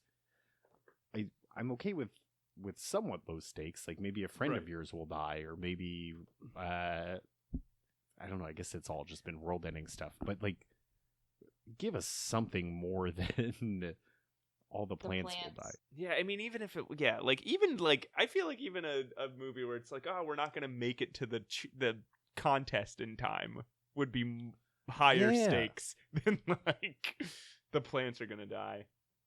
Anyway, I do love plants. Like, I don't get the wrong impression. I love plants, but Don't buy it, guys. Off mic, he's always bashing plants, Yeah. and it's really terrible. I mean, Watching there's some I'm hates not plants. fond of. I could do without, like, Like, I like them all. The dandelion, I'm fine with poison ivy. I don't get poison ivy. Poison oak? You don't get poison oak? I've never encountered poison oak. Grapes. Grapes are fine. You're not crazy about grapes. What? You're not crazy about grapes, though, right? I like them. I can't eat them. They feel like candy to me. They feel too sugary. It's more like this. It's more like the casual plant hate that you see, which is really more insidious, I think, than not like, oh yeah, they're fine. They just have this problem. Like that's every plant from that. So look out for there that. are good ones. Like, all right. like I like a dandelion. Well, that's a weed. So All right. plant. Now who's Now who's what, Matt? now who's being plant? Now who's conflating metaphors? Listen. Let's rank these fucking things. Ah. Let's sing them this time. Who wants to start? Oh, let's sing them? Mm-hmm. I'm not singing. I do not sing on this podcast. Number 1, Celebi's Nastiness. Number 2, Curse of the Unknown. Number 3, fuck. That's always That's all I can remember. The last one is Pokemon the movie 2000, and the second to Yeah. last one is this one. Just go numerically between those. I got 4 listed. The others just go in order. Boom. Oh, That's not really? true. Done. You don't. You can't do that. Cheater. You can't do it. So your third favorite movie was Pokemon the first movie? Yeah. Yeah. Your fourth favorite movie was Pokemon Heroes, Latios, and That's Latias? bullshit. Oh, God. That's bullshit, All Pat. Wait, is Matt looks at a list every week? Yeah. Why can't I? Do you really? Pat, did Yeah, you write but a Pat- list? Pat You're could also cheating, look at- Matt. You Pat can't could do also that. look at- Ashley list. thinks about it before she comes to record. That's not true. Kind of true. It's almost a little true. All right, I'll do mine. Number 1, Celebi's Nasty Nest. Number 2, Spell of the Unknown. Number 3, Darkrai, I think. Number 4, Lucario, I think. Number 5, Deoxys, I think. Number 6, Jirachi Wishmaker, I think. Number 7, Number 7, Giratina, I think. Number 8, oh yeah, because of, yeah. Number 8, Pokemon Ranger, I think. Oh yeah, that's definitely a number 7 because of this one specific. Number factor. 9, Mastermind of the Raj Pokemon, I think. Number 10, Mewtwo. No, number 10 is this one, Zoroark, I think. Number 11, I think, is probably Mewtwo Returns. Number 12, I think, is maybe Pokemon Heroes. Number 13, Whoa. Arceus in the Jewel of Life. Whoa. Yeah. And number 14 is Pokemon the movie 2000. I missed the first movie. Where's Pokemon Ranger too? You hate that movie. Yeah. No. That one I did at like 7. Wait, 7. so dude? where's the first one? The first one I didn't say. Put the first one at 7 and move everything else down. Okay. No. Put the first one right where Zoroark was. I put Zoroark at 10. Make the first movie could be 9 or 11. Wait, so are you moving Zoroark? Or the first movie could be 10, moving Zoroark down to 11, or it could be 11 and moving everything else down. I didn't like the first. Well, This one was worse than the first movie, though. yeah. All right, put this one at That 10, one was really bad. and move this one down to 11, and everything else down 1. All right, it's you, Ashley. Ashley. Sing it. I'm sleeping. Can't do it. A new plan.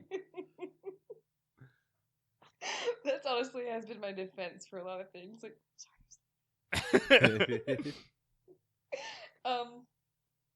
fuck, guys.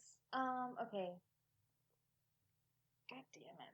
Number 1, this one. Number 1, yes. And then all in order, done. I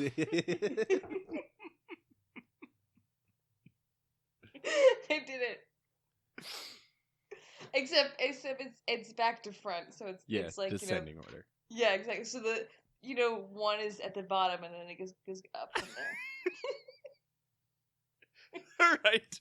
So what's the phone number to give us a call? We didn't get any voicemails this week. Hey, how about this? Except Jirachi's number 1, and then everything else is jumbled in between. Jirachi's your number 1 now, not Yeah, Celebi's Nasty it's Nest? always been number 1, and Celebi's always been number 2, Oh. It's, I think, and like Entei's always a been week number or 3, two ago, you messed and up Lucario and has said always been Celebi number first. 4, and Latios is always number 5.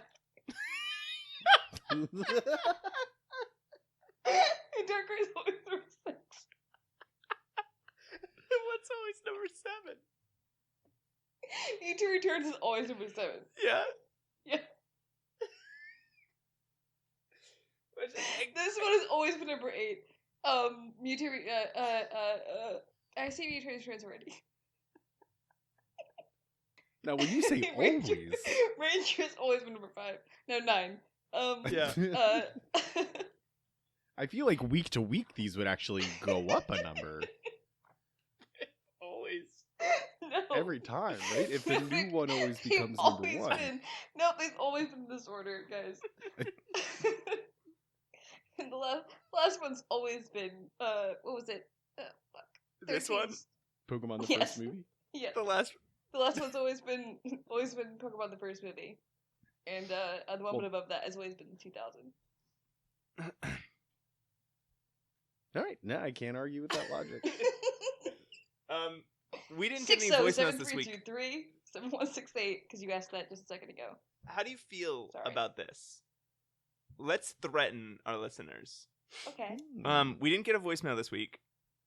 If we ever, and we said this was the voicemail was an experiment. If we ever don't get a voicemail for 3 weeks in a row, like 3 episodes in a row, we're done? abolished. No more voicemail. Ooh. Oh, I thought we were going to stop doing the podcast. So if you Ashley, strike one, listeners. No voicemails this week. But Ashley, could you read out that phone number? 607-323-7168. So call that number. Leave us a voicemail. I may or may not pick up. Because I have before. Call that number. Leave us a voicemail. Can I amend something? Yes. Please? If I do, because what will happen is if I pick up, I won't be able to talk to you. So don't look forward to that.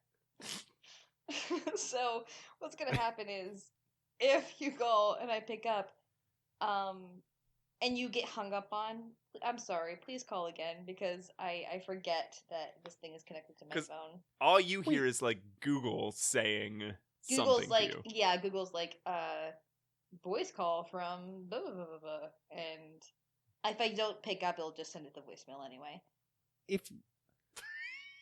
Maybe I'm missing something here, but if you're in a place where you can't take a phone call, you're just not able to talk on the phone, and you have an option to send them directly to voicemail instead of picking up and talking.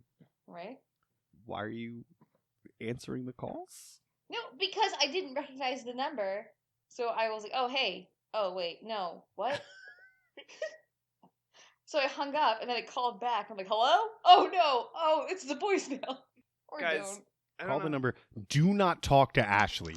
If she picks up, Well, she can't take your call right now. They can't talk to me anyway. They can't talk to Pat, me. I do think you're misunderstanding. She actually can't talk to them. There is a machine. Yeah, I don't purposely just hang up on them because I want to. Oh, I thought you were saying like you're unavailable, but you're still No. answering calls anyway. No. It's okay. I'll cut this whole podcast out. Like, I think the phone, like, I'm sorry, I'm at work. Click, like that to people. Yeah, that's what I thought you were doing to our fans. Okay. No. Listen. I'm gonna play. What? No, I can't answer call.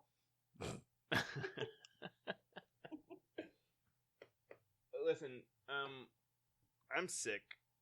Yeah. And it's late. And it's late.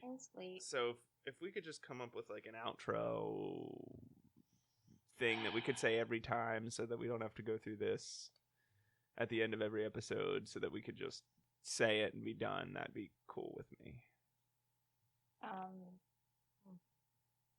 We're like 25 episodes into this thing. Yeah. Well, you should have brought this up before. Huh? We're 20-something. Are we in the 20s already? Yeah, well, because time has just flown. Because bye. Bye.